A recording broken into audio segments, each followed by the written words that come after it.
بسم اللہ الرحمن الرحیم الحمدللہ والصلاة والسلام علی رسول اللہ اشہد ان لا الہ الا اللہ وحدہ لا شریک لہ واشہد ان محمدا عبدہ ورسولہ صلی اللہ علیہ وسلم۔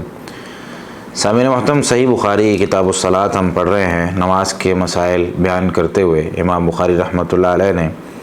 جو عنوان قائم کیا ہے وہ ہے باب یبدی ضبعیہ ویجافی فی السجود، کہ ایک شخص ہے جو نماز پڑھ رہا ہے اور نماز پڑھتے ہوئے اپنے جو بازو ہیں ان کو اتنا کھولتا ہے کہ اس کی جو بغلیں ہیں وہ ظاہر ہو جاتی ہیں اور اپنی بغلوں کو ظاہر کرتا ہے، اور وہ یجافی فی السجود، اور اپنے بازوؤں کو اپنے سجدے میں اپنے جسم سے دور رکھتا ہے۔ اس کی کیفیت بھی انشاءاللہ ہم آگے سیکھتے ہیں۔ حدیث نمبر 390 ہے، جس میں سیدنا عبداللہ بن مالک بن بحینہ رضی اللہ تعالیٰ عنہ نبی کریم صلی اللہ علیہ وسلم سے روایت کرتے ہیں۔ یہ ابن بحینہ جو ہے، بحینہ ان کی والدہ کا نام ہے، تو یہ ان کی ایک دوسری صفت ہے کہ عبداللہ بن مالک ابن بحینہ یہ اس نام سے مشہور تھے۔ فرماتے ہیں کہ ان نبی صلی اللہ علیہ وسلم کان اذا صلی فرج بین یدیہ حتی یبدو بیاض ابطیہ، کہ نبی مکرم صلی اللہ علیہ وسلم جب نماز پڑھتے تھے فرجا بین یدیہ، اپنے بازوؤں کے درمیان کشادگی کرتے، حتی یبدوا، حتیٰ کہ ظاہر ہو جاتی بیاض ابطیہ، آپ کے بغلوں کی سفیدی۔ عام طور پہ عرب میں ہوتا یہ تھا کہ اس وقت کے حالات کے حساب سے چادر لی جاتی تھی۔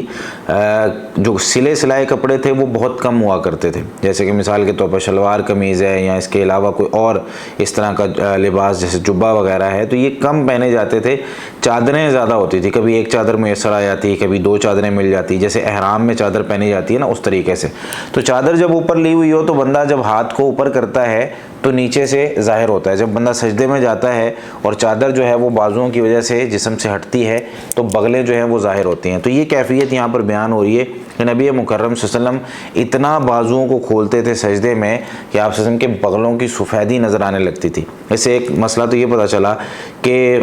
جو بغلیں ہیں وہ شرمگاہ میں شامل نہیں ہیں، اگر ظاہر ہو جائیں، نظر آ جائے تو اس میں کوئی مسئلے والی بات نہیں ہے۔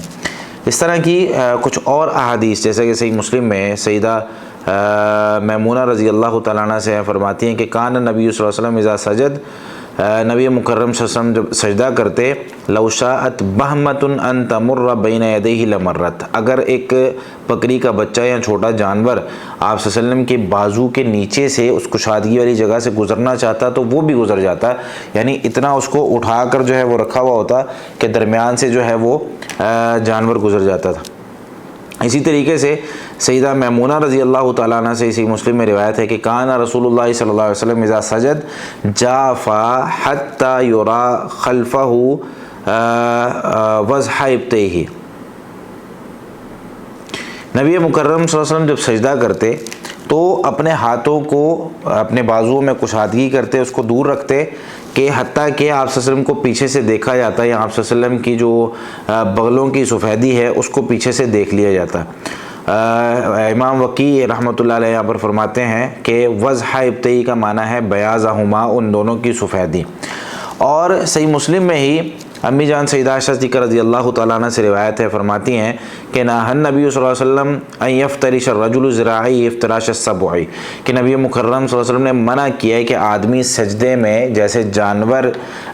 جو درندہ ہوتا ہے وہ اپنے بازوؤں کو، اپنے جو یہ حصہ ہوتا ہے پورا اس کو زمین کے ساتھ لگا لیتا ہے نا، ایسے لگانے سے نبی مکرم صلی اللہ علیہ وسلم نے منع فرمایا ہے کہ ایسے نہیں کرنا ہے۔ تو یہ کیفیت منع ہو گئی، اور یہ والی جو کیفیت ہے بالکل بازوؤں کو کھول کر نماز پڑھنے والی، یہ سجدے میں سنت ہے۔ باقی جو سجدے کی باقی کیفیات ہیں کہ انگلیاں کیسے رکھنی ہیں اور جسم کے کون کون سے حصے سجدے میں زمین کے ساتھ لگنے، وہ انشاءاللہ آگے جب آئیں گے تو وہاں پر اس کی تفصیل سے بات ہوگی۔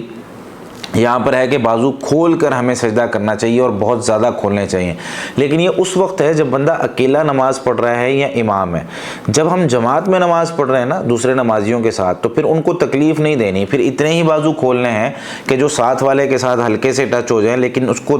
بہت زیادہ زور لگا کے کہ بھائی ہم نے سنت پر عمل کرنا ہے، تو بندہ جو ہے وہ بہت زیادہ زور لگائے اور اس کو دور کر دے اپنے سے، اور خاص طور پہ یہ کوہنیاں جو ہے وہ اس کو جو ہے وہ مار رہا ہو یا چبو رہا ہو تو ایسا کرنا درست نہیں ہے۔ اللہ رب العالمین ہمیں نبی مکرم صلی اللہ علیہ وسلم کی اس سنت کے مطابق سجدہ کرنے کی توفیق عطا فرمائے۔ جزاکم اللہ خیر۔